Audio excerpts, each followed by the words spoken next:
All right. Well, welcome everyone. My name is Benjamin Warren. I am the manager of pipeline initiatives with the Washington Society of Certified Public Accountants. We're going to be talking about the Washington CPA Foundation accounting scholarships today, give you some tips and best practices as you're applying. As we get into that, for those who are not familiar with the WSCPA, we are a professional member organization that serves the needs of licensed CPAs, accounting professionals, and accounting educators and students. So we do that through these four pieces right here on this slide. Connection and community is connection to each other, to our community of members, as well as connection to resources and support professionally and academically for students. Professional development for our CPA members, it's making sure that they have what they need to maintain their license. So a lot of that is the continuing education. For students, it's assisting them, supporting them as they start a career in accounting. So that's resume workshops, it's interview skills, networking strategies, those sorts of things to help get them ready for a career in accounting. Advocacy is all about making sure that the legislation that's being passed benefits our members, but also makes sense within the world of accounting. And then sustainability is making sure that accounting is a viable option for the foreseeable future, eliminating as many barriers as possible for folks who are going into the profession, making sure that it is, again, a viable opportunity for folks who want to get into accounting. So today, this is all about our scholarship opportunities. The Washington CPA Foundation, that is essentially the charitable arm of the WSCPA. So every year, the foundation provides grants and scholarships as a way to increase access to the accounting pipeline and support a more diverse pipeline of accounting students and accounting professionals. So we do that through our grants. We provide $50,000 in grants every year to nonprofit organizations, to schools looking to implement programs that assist with the accounting pipeline, bringing in more students to accounting. With our scholarships, as you can see here, we've provided more than $4 million since 2015. We provide a little over 100 scholarships every year in different amounts. Each year, it's about $550,000 or more in total scholarships that we provide to accounting students in Washington State. So, a lot of scholarship opportunities available, a lot of money going out to students in Washington State who are interested in studying accounting.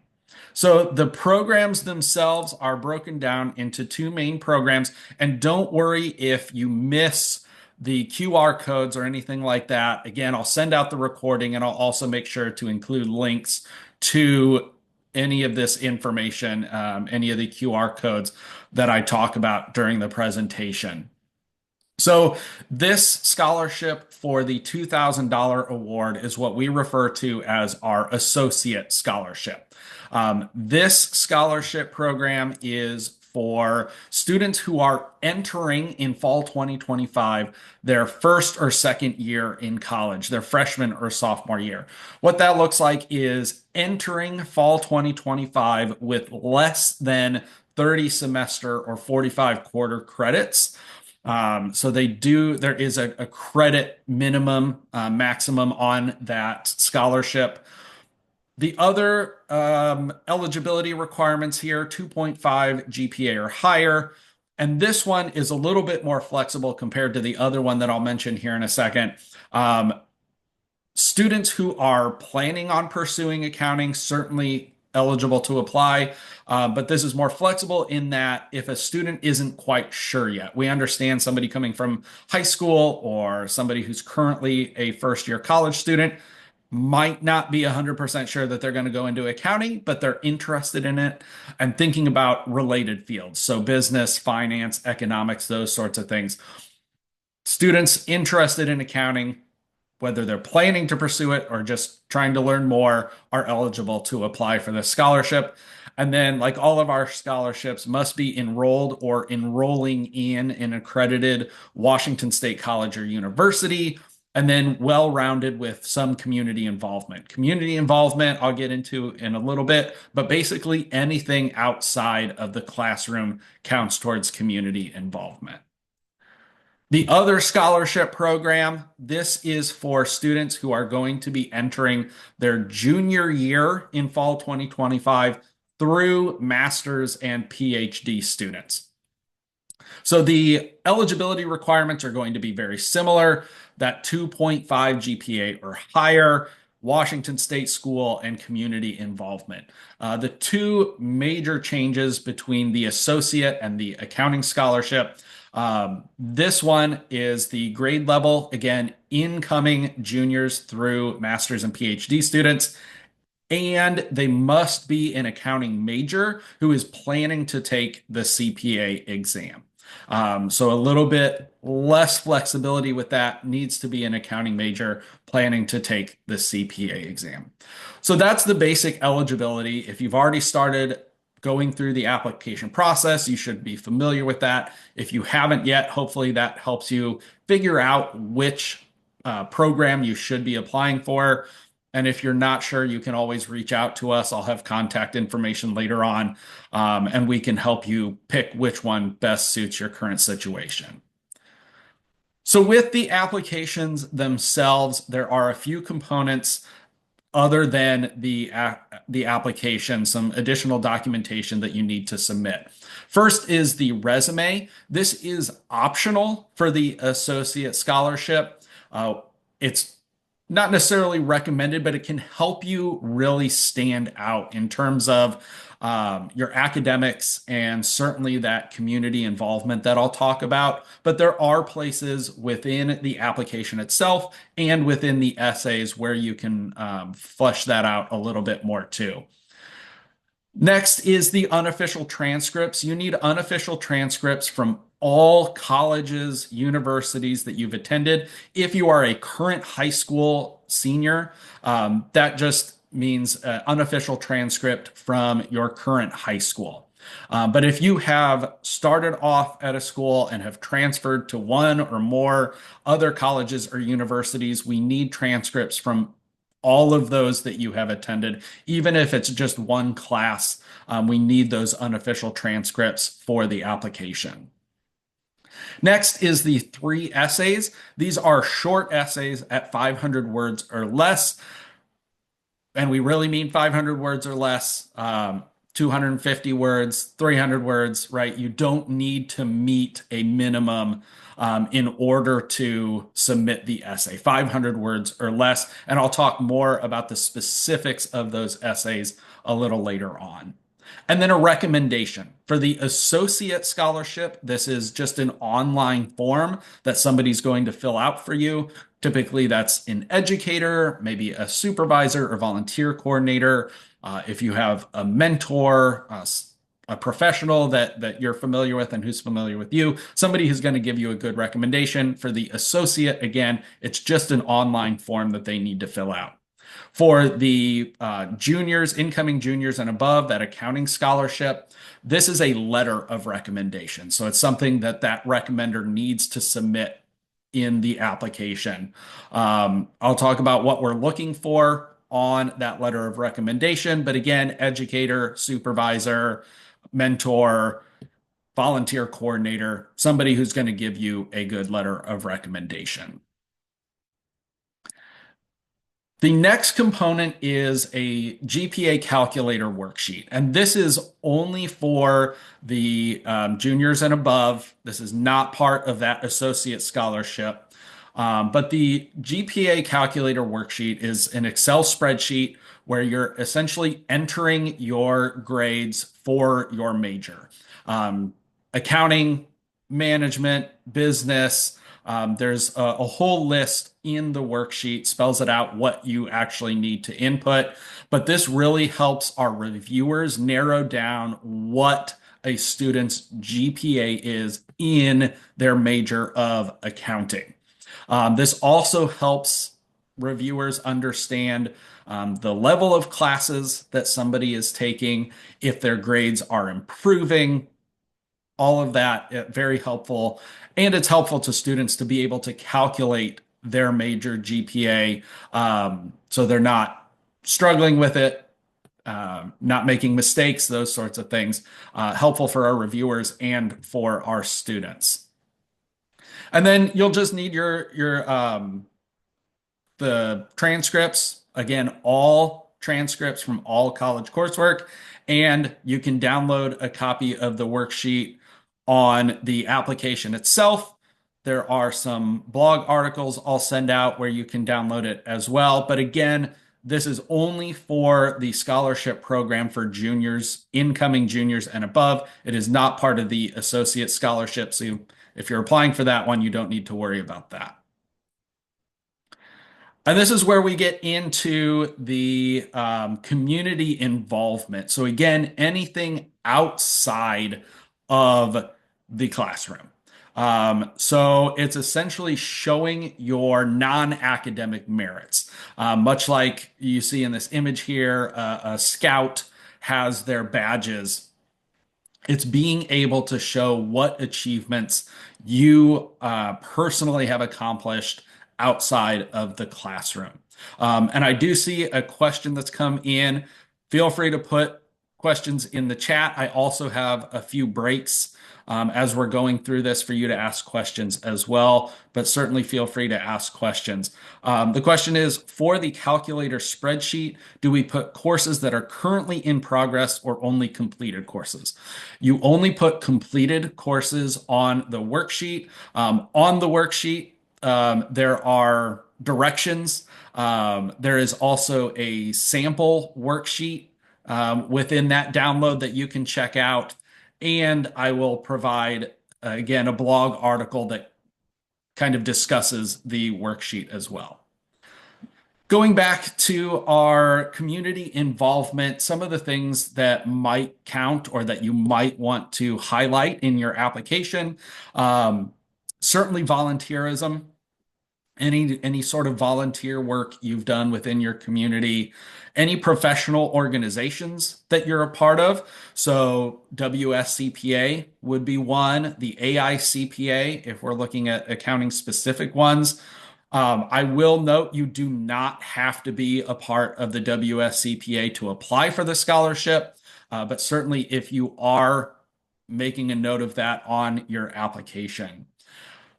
Any sort of sports, certainly sports, high school and college athletics can be really the equivalent of a full-time job. So if you are participating in sports, definitely add that to your application. Any type of extracurricular that you're doing at school. So if you're in a student group, if you're in the music or the arts, drama, theater, choir, orchestra, band, whatever, any of those extracurriculars, student groups, if you're in an accounting club, or maybe there's another interest you have, an investment club or economics, whatever it might be that you're involved with on campus in terms of extracurriculars, make sure to mention that somewhere in the application. Any leadership roles that you've taken on. So if you've been a volunteer coordinator yourself, or maybe you're an officer in one of those student groups that you're a part of, pointing out any time that you have taken on a leadership role, and certainly any achievement awards. And this is both professionally and academically. So if you've received, been on the dean's list or graduated summa cum laude, whatever it might be in terms of those achievements, those awards, that recognition that you've earned. If you are a previous scholarship winner, whether it's one of ours or another scholarship that you've applied to, make mention of that as well, showing that merit. Especially with scholarships and some of these awards, it's demonstrating that merit both in the classroom and outside of the classroom. For education, what else have you done other than the current degree that you're working on? So if you are a high school student and you're taking AP classes, or you're doing running start or have already done some college classes, make a note of that. If you have any certifications, any other degrees, maybe you're coming back, this is kind of a second career, listing those out in your application as well. A certification like CPR or first aid, that ties into maybe some of the volunteer or professional work that you've done. Making mention of that is a good idea as well. I do have a question here. Let's see. Volunteer activities. Um, May volunteer activities include activities that I undertake at a job that are outside of my core job duties? If I mean, you can put that under your job. One of the things here um, that I was just getting to is that work history. Community involvement outside of the classroom also includes any sort of work history. So if doing a volunteer activity, so to speak, within the role of your job, mentoring new hires, that kind of thing. If that's part of your work history, absolutely put that in there. Speak to what experience you have, what your roles are, what sort of position you have, how you've moved up, potentially going from an intern to part-time to full-time, anything that you can talk about work history wise, we want to see that on there too. And I will note, take all of this equally. So, as I mentioned with sports or athletics, that can be seen as the equivalent of a full-time job. So, somebody who's in sports might not have time to volunteer, might not have time to take a an internship or a part-time position or certainly a full-time position. So just because somebody is in sports and not volunteering, we understand that, and we're looking for any sort of community involvement in application. Certainly, if you can make time to work and to volunteer and to be part of a student group, especially with this scholarship, if some of that work or volunteering or student groups are centered around accounting, it really shows your passion and your dedication to accounting as a profession and to the accounting pipeline. So being able to show any and all merits on any scholarship application that you are going to be putting out there, uh, uh, whether that's in the resume, the essays, on the application itself, make sure that you really highlight your achievements and what you're accomplishing outside of the classroom. All right, we're going to move into the resume piece here. So, going to get oh, before we do that, from which essay do you think is the way to show your achievements? I will get into the specific essay questions here in a little bit, a few more slides. So, I will definitely cover what you might be including in your essays as we go. So with resumes, just get the basics out of the way. Hopefully you know all this, or if you've never done a resume before, hopefully this is new information and helps you as you prepare your resume for this application, this scholarship application, other scholarships, other jobs. We'll get the basics out of the way first. First and foremost is proofreading. You want to make sure that you are taking care of any typos, any grammar, punctuation, anything like that. Proofreading is usually the first one, first piece of a resume that will stick out to somebody, a hiring manager, recruiter who is looking at a resume. Certainly, if you think about folks who are doing that work, they are given, a stack of hundreds of resumes. They need to kind of whittle that down. One of the quickest ways to do that is to notice that proofreading. So some tips for making sure you're proofreading, getting those errors taken care of. Print your resume. So once you have it completed, print it out. See what it's actually going to look like on paper. This will also help you kind of catch things. You might get, kind of tired looking at a screen, staring at a screen, going over and over a resume. Printing it out will kind of change your focus when you're reviewing your resume on paper rather than on a screen. Changing the font, the type size on your resume can also help. So again, kind of refocusing, helping you catch some things that you might have missed. Make sure you either save a separate file to do that or be able to go back to the original. Don't want to submit anything with any odd fonts or type sizes in there. Read from the bottom up. So work backwards, right? If you've read a resume over and over again from the top down, you might miss things. You might, again, kind of get tired. Reading from the bottom up might trigger you to notice things that you haven't noticed before. Get a second set of eyes. So if your school has a writing lab or anything like that, maybe you can get your student group together to, share resumes and do a little workshop together.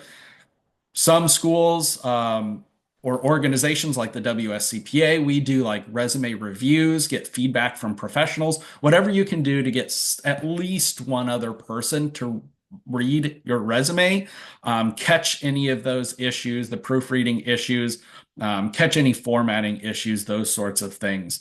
Make sure you get at least one other set of eyes on your resume. And then finally, once you are done, once you think everything is fixed, you've reviewed it, had somebody else stop working on it.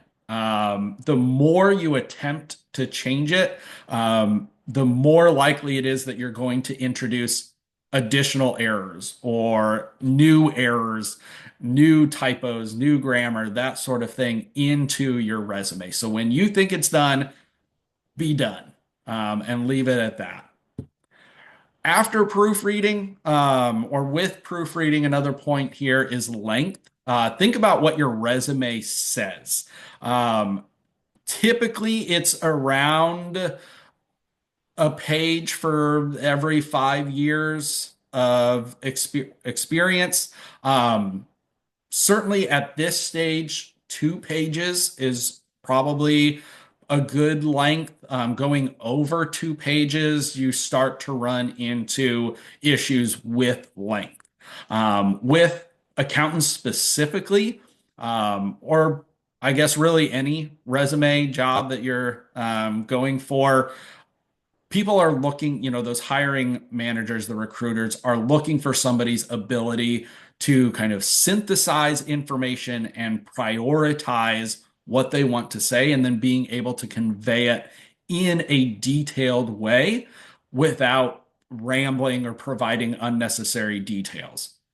So definitely consider length as you are going through. If you have a resume that's going over 2 pages, really consider cutting back and keeping it to 2 pages. If you have a really long, extensive work volunteer history, that kind of thing, maybe 3 pages might be in order, but really 1 or 2 pages is probably what you're looking at right now.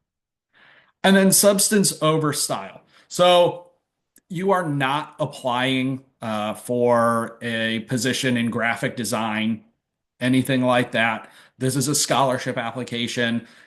If you are applying for a graphic design job in the future, maybe consider the substance, or the style of your resume. But right now, in this instance, consider your substance, right? Your resume should be more about the substance, what you're trying to convey, the information about you rather than how it looks. So formatting is a big piece here. making sure that your resume is clean, it's legible, and making sure that the formatting works in whatever way you're going to be presenting the resume. So for our applications, we ask them to be in PDF. So if you're working on Microsoft Word or Google Docs, when you save it as a PDF, make sure that the PDF is formatted, that that formatting hasn't changed from the way you want it to the way it's going to be when you are uploading it to a scholarship application. If you're printing it out and you're going to be handing it somebody to, make sure you're printing it out beforehand, well beforehand, so you can make any formatting changes as needed.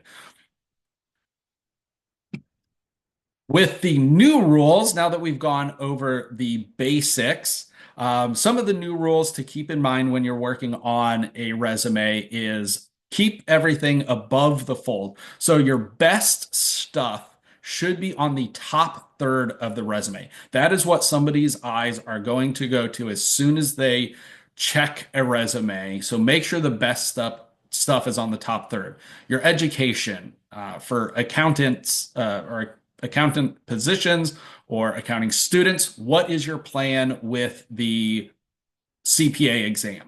That really pertinent information should be towards the top. Ditching the objective. So some folks put an objective statement in their resumes. If you're going to do that, I would recommend swapping for a summary statement. And the reason is that objective statements usually don't say anything unique about an individual. It's going to take up valuable space on your resume, especially when you're considering length. So objectives usually run along the lines of I want to obtain a position at this company.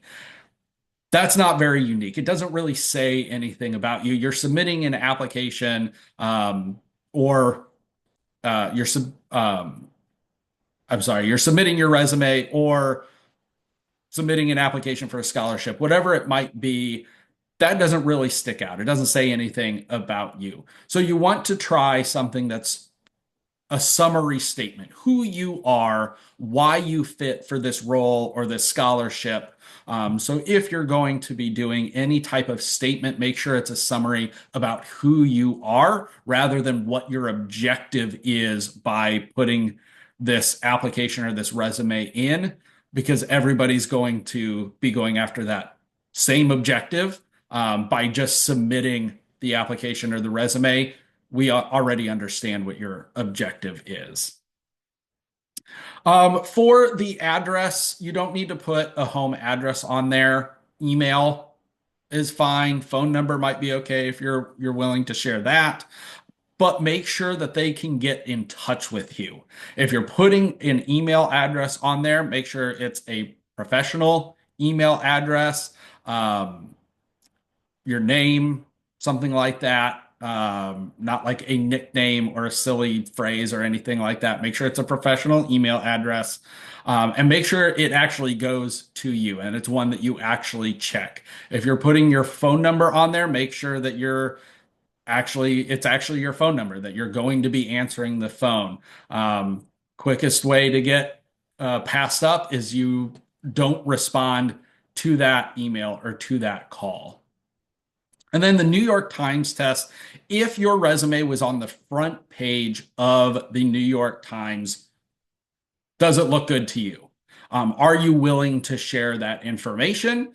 And is it all accurate, right? The recruiters, um, the hiring managers, they're going to check your references. They might look you up on LinkedIn. Make sure that you are double checking that it looks okay, it's accurate, you are okay with it being put on the front page of the New York Times. I do have a question here, and we have a little bit of time for questions if anybody has anything. Can you apply for this scholarship if you have everything above, but you're going to get your social security number in a couple of months? Absolutely. We don't require Residency, we don't require social security numbers, nothing like that for our application. So absolutely feel free to apply for this scholarship. If you're an international student, if you don't yet have a social security number, those sorts of things. Any other questions? Again, you can come off chat or come off mute, put something in chat. Give it a second here in case anybody has any questions.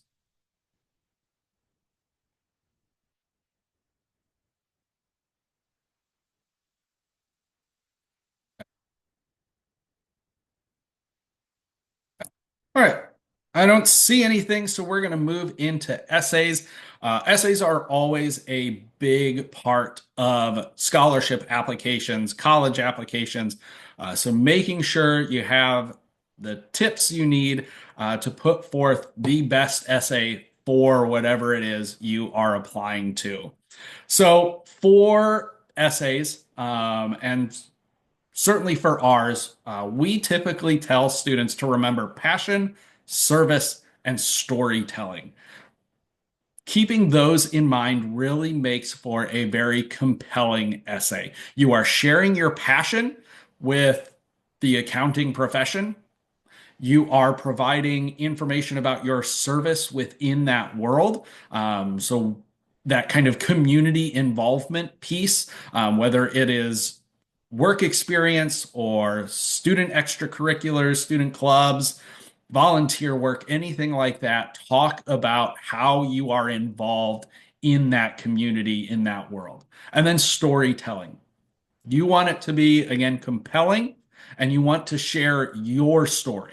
What is your experience? What is your background? Use your personal voice. And that keeps it interesting and engaging for the people who are going to be reviewing your application. Succinct is a big one. Keep everything simple, easy to read. Um, this is especially important when you're keeping the 500 words. I'm sure you all have really incredible stories, and it takes a lot to kind of whittle those down, so to speak, into 500 words. But definitely, if you can answer a question in 250 words, answer it in 250 words. Don't go on for another 250 words, putting in unnecessary details, rambling about anything. Keep it succinct, easy to read.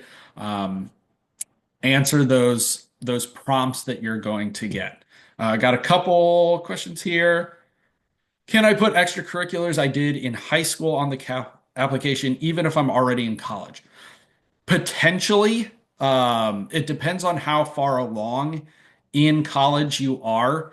If you are going into your senior year, probably not, because we want to see what you've been doing in the 4 years you've been in college. If you are currently a first year student, I can see that would be, not too far removed from your current experience. And then just consider what else you're putting on maybe the resume or in the application to keep it succinct. But really depends on where you're at in school right now, what your grade level is. Currently working full time and want to apply for a master's program.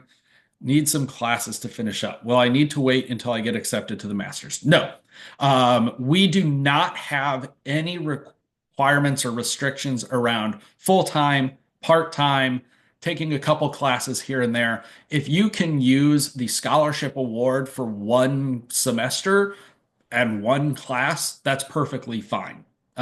So again, incoming freshman, sophomore, fall 2025 is a $2,000 award. Juniors, seniors, fifth year seniors in fall 2025 is 5,000. Masters is 10,000. So if you're working on classes before getting into masters, you would fall under the $5,000. So if you can use $5,000 for whatever classes you're taking, that's fine. No restrictions around part-time, full-time, or the number of classes. Um, Is it true? So going back to the resume, some of the information I mentioned there, you want to make sure that you are providing accurate information. You don't want to put something in your essay that is not true or that contradicts anything that you've put in the rest of your scholarship application or your resume or anything else. And then is it proofed? So, like the resume, make sure you proofread it. Make sure you have at least one other set of eyes on it. Utilize your school's campus writing lab, your mentors, your educators have at least one other set of eyes on it. Um, and make sure you're taking out any of those grammatical punctuation, typos, those sorts of things as you're going through it.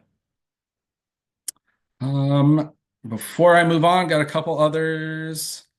Um, can you use the scholarship for rolling admissions and not waiting for fall, using the scholarship on June or July?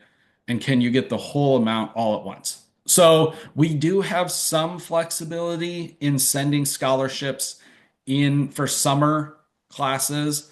It really depends on kind of what funds we have available at the time. So you can still apply, and we should be able to provide some funds for summer. Typically, what we do is we send all the funds at once to the school to be used for tuition, and then the students have the ability to determine how they want it dispersed. So if they want to apply it all at once for that semester or quarter, they can do that. If they want it spread out throughout the academic year, they can do that too. Just depends on what they want to do. They just need to get in touch with their school. I am going to be a fifth year and hoping to finish my credits over the summer. Is that okay, or would I have to wait for fall? So again, we do have some ability to provide funding in the summer. Most of it is in the fall. Taking online courses, not a Washington State college. Um, with the with online schools, there are two that I know of that we can support. Western Governors University and Golden Gate University. Um, if they have a campus office situation in Washington State, then we can work with them. So we know Western Governors and Golden Gate do. With that, the student does need to reside in Washington State. So that's the live in Washington State. Don't need to be a permanent resident or anything, but need to be taking those classes while they are in Washington State.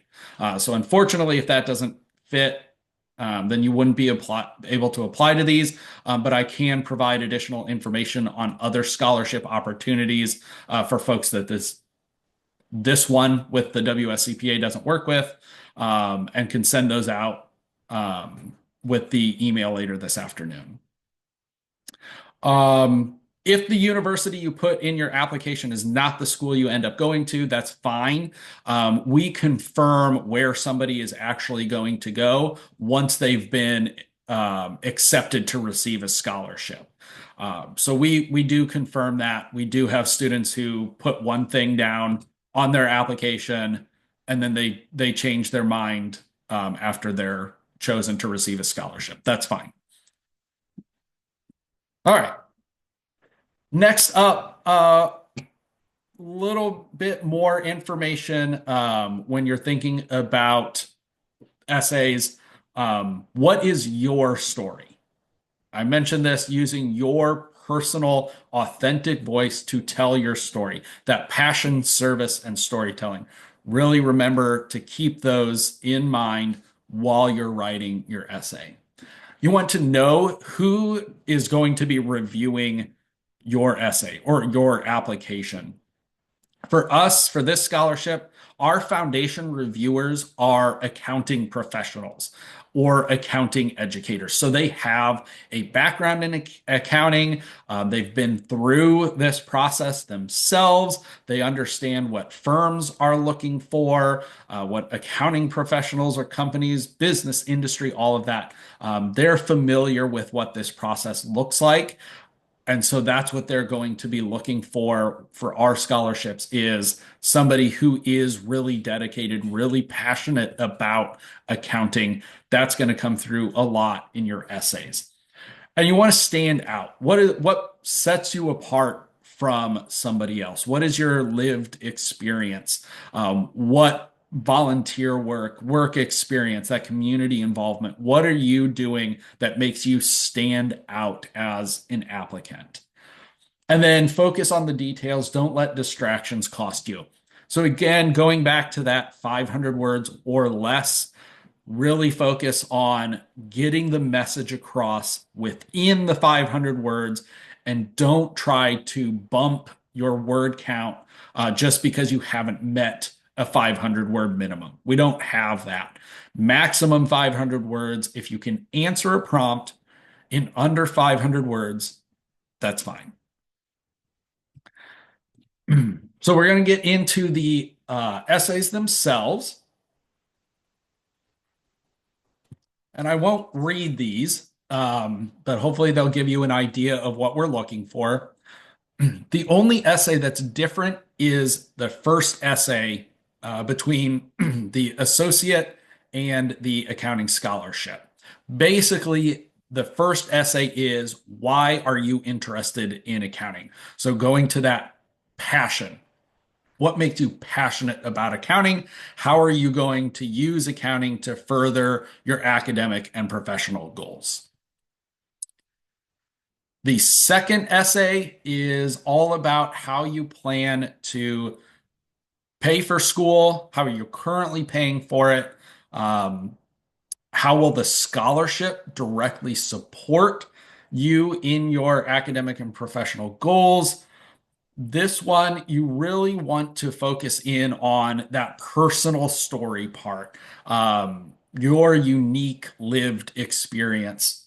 Um, we're going to see, the reviewers are going to see a bunch of essays that say, the scholarship is going to help me pay for tuition. We understand that the cost of tuition continues to rise. Um, by submitting this application for a scholarship, we understand that you need assistance with tuition. So put a little bit more. Maybe you're going to be able to um, work less and focus more on school. You're going to be able to take additional classes, going to be able to graduate sooner. Whatever that unique personal experience is, this is your time to really explain how this scholarship is going to benefit you. Maybe it's the recognition that you're going to get from it. Maybe it's the achievement, the recognition of the merit, being connected to other accounting professionals. So make it fit your situation. How is this scholarship going to help you? And then essay three, I think this kind of goes back to the question about where do you put kind of community involvement in the essays on the application. So there are pieces of the application where you can do that, boxes to fill, that sort of thing. Essay three is a really great one to put down anything that you don't feel was covered in the application itself, or really highlight something that you want to really want the reviewers to notice. So this is up to three things. I'll note that first, that if you have one thing you want to talk about, go ahead and just talk about one thing. But be sure to include, again, I say this over and over again, your personal voice in this, your lived experience, what makes you unique. So some students use this as, here are a couple of my hobbies, I like to go surfing. I am really interested in investment banking, something like that, right? They want to provide a little bit more about who they are as a person. Some students use it as an opportunity to talk about why maybe their grades are a little lower than they think they should be. Maybe there was a personal issue or a medical emergency or a family crisis that they had to deal with and didn't have the ability to focus on school at the time. They can talk about that situation and how they're working on improving it. Taking these classes, you can see these grades in the classes I'm taking. Whatever it might be that you have the opportunity to talk about to set yourself apart. This is a really great opportunity to let the reviewers know who you are and what your investment is in your community and in the world of accounting with your academic and professional goals, all of that. This is a really great essay that you want to take the opportunity to focus on where you haven't been able to focus on or highlight things about you in the rest of the application. And ChatGPT and AI tools. This is a big issue, a big topic that's going around right now, not just for our scholarship application, but for really anything that you're doing, certainly in school. Being mindful of how you are using AI, ChatGPT, all of those within your scholarship application. Um, we don't say that you can't use it, right? There's not really a great way to manage that, to recognize how or when somebody is using AI. So we understand that they are very useful tools. They are tools that can be very helpful in um, proofreading, in getting outlines together, in generating ideas and brainstorming. Use it for that. A useful tool, you have it at your disposal, you can use it. So I would say with the proofreading is good, finding the typos, finding grammar and punctuation issues, those sorts of things. But you still want a second set, at least one other set of eyes on it outside of AI. So use the tool, but it is a supplement and not a replacement. You do not want to replace your authenticity, your voice, your unique experiences. You don't want to replace that with an AI generated essay. Everybody's going to be using AI. Or most people, we see a number of very clearly AI generated essays where there isn't that unique experience, that voice, that authenticity. So use it as a tool, but don't let it replace anything else. Don't let it replace that second set of eyes. Don't let it replace those other resources like a writing lab. Making sure that you are remembering the passion, the service, and the storytelling. This is all about you. The AI is not going to be able to capture that in a way that's going to come across as authentic, as compelling for our scholarship reviewers who are going through essays and applications. Any questions about essays, AI, anything we've covered so far?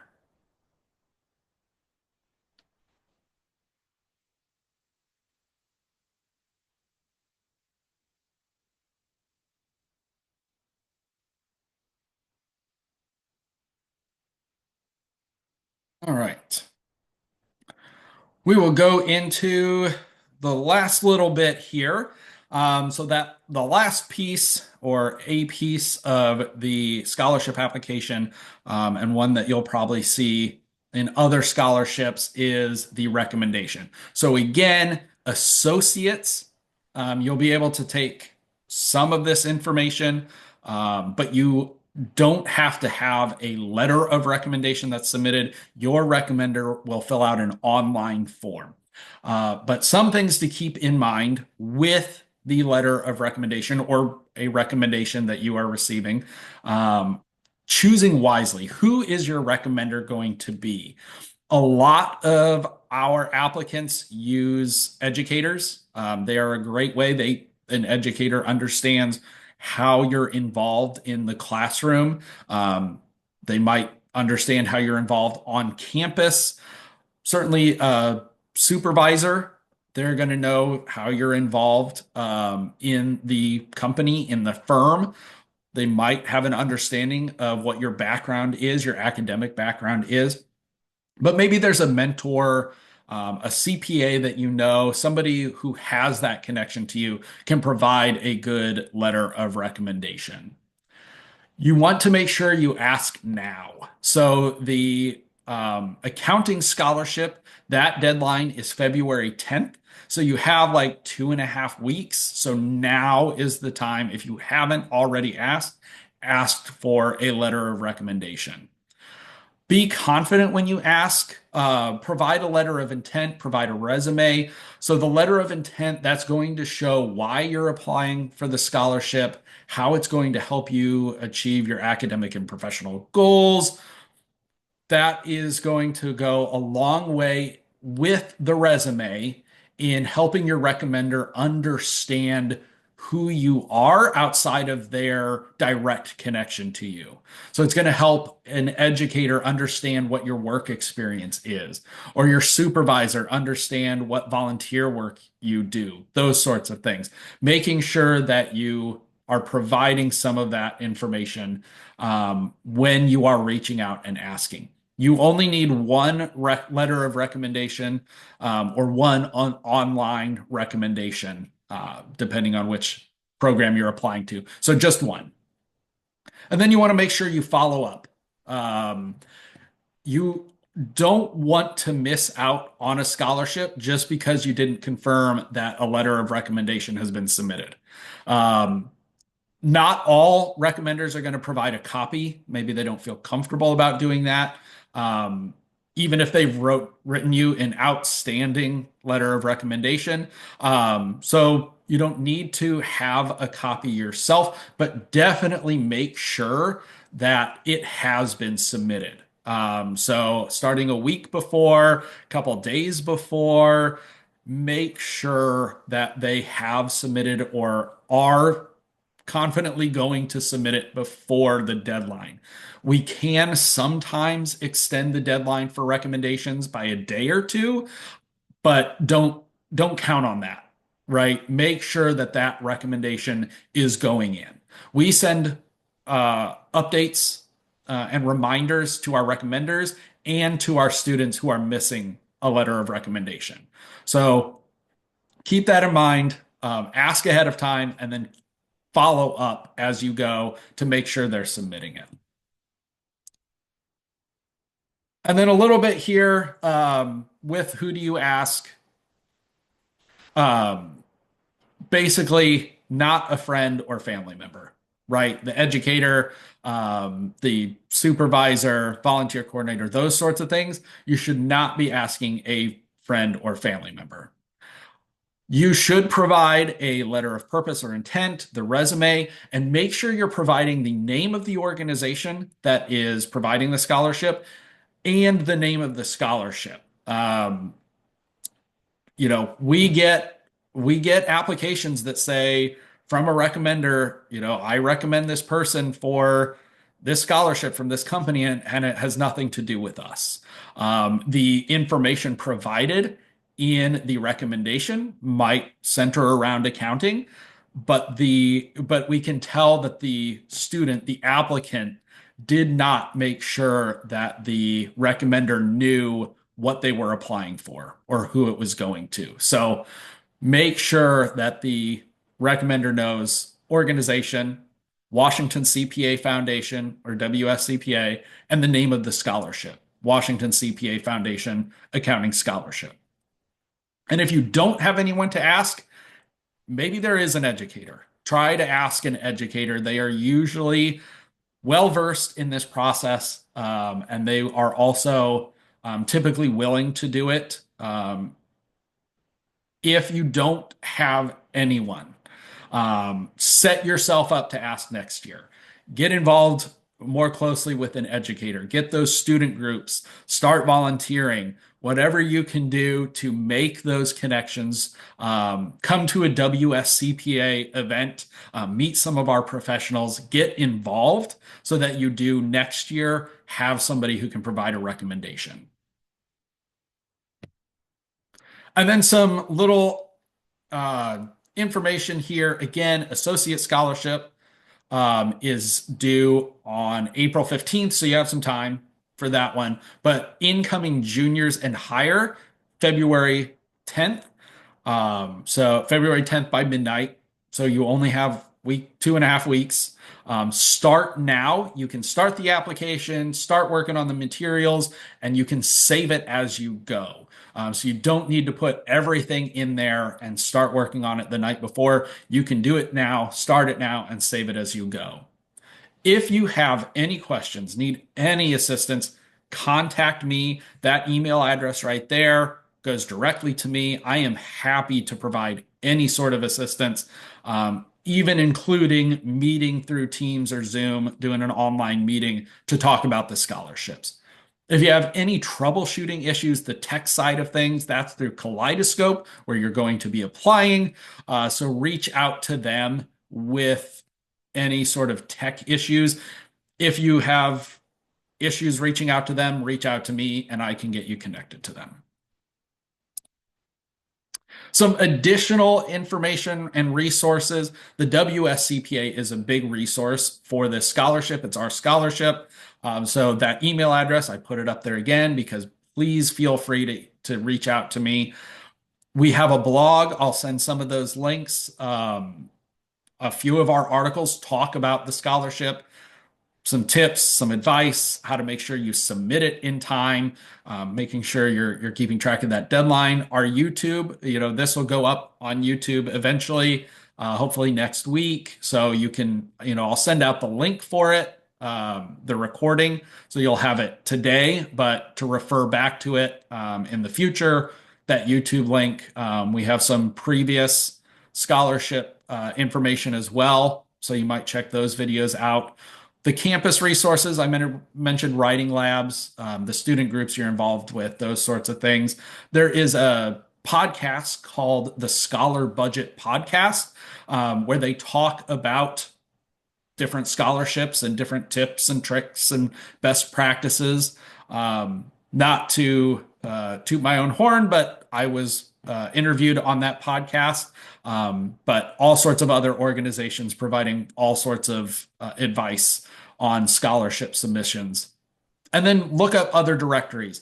Again, I'll send these out as well, but if you don't qualify for this one or you're looking for more tuition funding, these scholarship directories are great opportunities to find more scholarships that you might be eligible for. And then if you aren't already convinced with the tuition money from a scholarship award, you get the recognition. You can add it to your resume, that achievement, that acknowledgement. There is a foundation reception specifically for scholarship recipients, where you get to network with CPAs and accounting professionals. And then you also get a free year of student membership with the WSCPA. Last little piece here, we are doing a gift card raffle. So if you complete the survey by April 15th, you'll be entered to win a gift card. I will send this out. So if you miss this QR code, don't worry about it. Or if you miss that link, I will send this out this afternoon when I have the video ready. Make sure to get that survey done so you can get entered for the raffle. We are at time, but if any other questions, I'll stay on for a second. For any other questions, happy to talk to folks. Information about the WSCPA, again, you do not have to be a member to apply. If you do want to be a member, it's currently $20 and goes until May 31st. Coffee and Conversations is an online networking opportunity for our members. So students get to meet with CPAs and accounting professionals to learn more about the accounting profession. For anybody who's getting ready to study for the CPA exam, we have an online group for our members to get strategies and tips and other support. For our members who join, they get a free pair of those lucky CPA exam socks. And then a couple of events here. We do a fireside chat for folks who are getting ready to take the CPA exam or currently taking it. Next presentation is February 20th with Universal CPA Review.